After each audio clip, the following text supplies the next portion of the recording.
Mabuhay!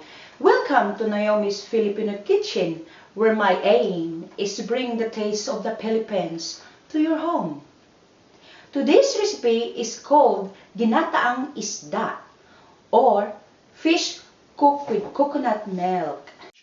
Here are the ingredients of today's dish: 2 trouts, hot chili sauce, chopped ginger, chopped garlic, soy sauce, coconut milk, chopped onions, and chopped.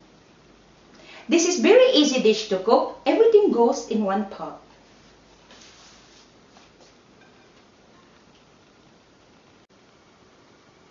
All the ingredients are now in the pan. Just cover and cook on a low heat. After 20 minutes, it's now ready to serve with rice.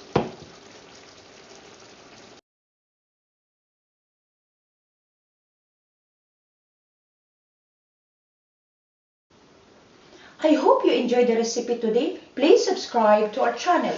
More recipe to follow. See you soon!